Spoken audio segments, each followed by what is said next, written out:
Hello guys, welcome back to this my channel. कैसे हैं आप सभी? आई होप आप सभी बहुत अच्छे होंगे and this is my YouTube channel. चलिए, तो यहाँ पे मैं अपने मार्क्स आपके साथ शेयर करती हूँ। आज का परफॉर्मेंस बहुत ही ख़राब रहा है। यहाँ पे आप मेरे मार्क्स देख सकते हैं। एसबीआई क्लर्क के प्रीलिम्स का है ये 21 मैंने दिया है अभी, और 40.75 मार्क्स है। और मैंने इसमें एक चीज़ बहुत ही ख़राब कर दी है कि मैंने क्वेश्चन में मैं फंसी रही। जिस क्वेश्चन में मैं फंसी रही उसी को करती रही, और मैंने बाकी का टाइम जो इजी क्वेश्चन थे उस पर ध्यान ही नहीं दिया। तो इस वजह से मेरे मार्क्स आज बहुत ही कम है। स्ट्रेटजी मैंने बिल्कुल ही गलत फॉलो की। तो आप लोग ऐसा मत करना। और मैं ये कभी कभी भूल जाती हूँ कि अगर किसी क्वेश्चन में फंसती हूँ तो उसको छोड़ देना चाहिए। अगर उसको ज़्यादा टाइम लग रहा है, आपको लग रहा है कि इसमें फंस जाएंगे, तो उसको छोड़ दीजिए और आगे मूव ऑन कर दीजिए, है ना। तो मैं उसी पे अटकी रही।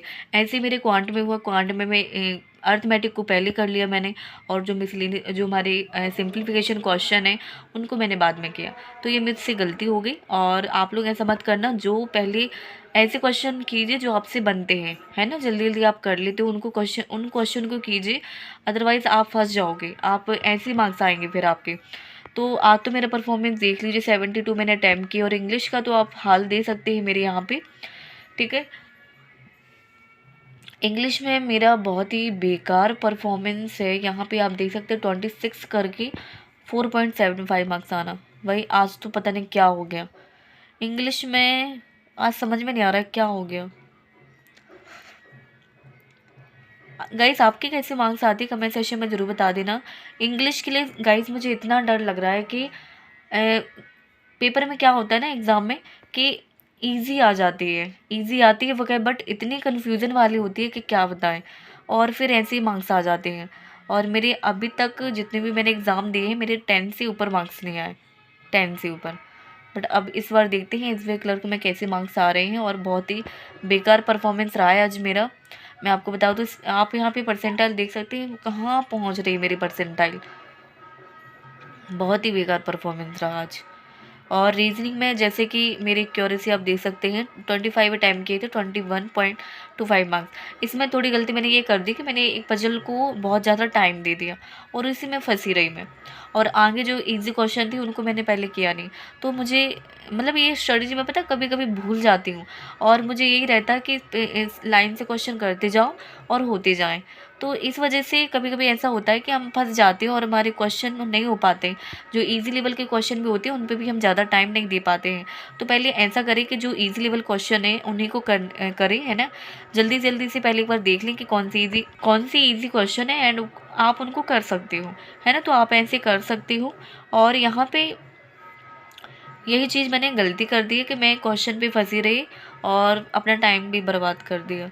तो यहाँ पे आप देख सकते हैं 10 टू 7 पे मैंने, आप यहाँ पे देख सकते हैं इंग्लिश को दिया टाइम। और न्यूमेरिकल एबिलिटी में तो पूरे ही देख लीजिए।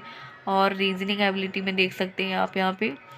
और 37.52 मेरी परसेंटाइल है। तो बहुत ही बेकार पर अभी तक मैंने इसमें जितने भी टेस्ट दिए हैं, 21 ये है ना, 21 है। तो 21 यानी कि 21 मैंने मुक टेस्ट दे दिए। तो अभी मेरा ये सबसे बेकार परफॉर्मेंस रहा है, सबसे बेकार। 72 अटैम्प्ट करने के बाद 40 मार्क्स आ रहे हैं, यानी कि बहुत ही बेकार एक्यूरेसी आएगी और बहुत ही बेकार परसेंटाइल। चलिए, तो सेक्शन वाइज भी देख लेते हैं कैसे क्या किया मैंने। इंग्लिश में बहुत ही बेकार मेरा परफॉर्मेंस रहा है। चलिए, तो देखते हैं। तो यहाँ पे आप देख सकते हैं मेरा परफॉर्मेंस इंग्लिश में कितना रेड दिख रहा है। भगवान, क्या करूँ मैं इंग्लिश के लिए? कितना एफर्ट दे रही हूँ फिर भी समझ में नहीं आ रहा है क्या करूँ इंग्लिश में। सर को फॉलो तो कर रही हूँ, बट कभी कभी लगने लगता है कि इंग्लिश की वजह से क्या करूँ मैं। सभी लोग कहते हैं कि इंग्लिश बहुत कठिन है। मेरे कई लोग फ्रेंड भी है कि वो कहते हैं कि मैं बैंकिंग को इस वजह से नहीं करता हूँ क्योंकि इंग्लिश बहुत कठिन है। बट अभी जाके मुझे रियलाइज़ होता है कि इंग्लिश सच में बहुत कठिन है। कैसे मार्क्स आ रहे हैं 4.8? इतने 3-4 मार्क्स आना भी इतना टाइम देने के बाद भी 3-4 साल में, तीन साल में, और ऐसे मार्क्स आ रहे हैं। यानी कि इंग्लिश में बहुत ही सबसे वीक है। यानी कि आपको बहुत एफ़र्ट देने पड़ेंगे, और मुझे भी बहुत एफ़र्ट देने इंग्लिश के लिए। और इंग्लिश में ऐसे तो काम चल ही नहीं वाला है। अगर 15 प्लस 20 प्लस नहीं आ रहे तो सिलेक्शन मुश्किल है प्रीलिम्स में। बट मैं मेक श्योर करूँगी कि इंग्लिश के लिए बहुत एफर्ट दूँ, इंग्लिश को सबसे ज़्यादा मैं करूँ, इंग्लिश के लिए सबसे ज़्यादा प्रैक्टिस करूँ, है ना। और न्यूमेरिकल एबिलिटी में मैं आपको बताती हूँ, ठीक है। न्यूमेरिकल एबिलिटी में आप देख सकते हैं 5 क्वेश्चन यहाँ पे रॉन्ग चले गए हैं, और नीचे कुछ क्वेश्चन मैं देख नहीं पाई, क्योंकि यहाँ पे मैं कुछ मैं यहाँ पे चली गई थी, और क्या कहते हैं अर्थमेटिक पे सबसे पहले चली गई मैं, तो इस वजह से मेरा वहाँ पे टाइम बर्बाद हो गया। यहाँ पे रीजनिंग में देख सकते हैं ओनली 3 क्वेश्चन ही मेरे रॉन्ग, और तो मेरी पजल वगैरह सारी ठीक गई हैं।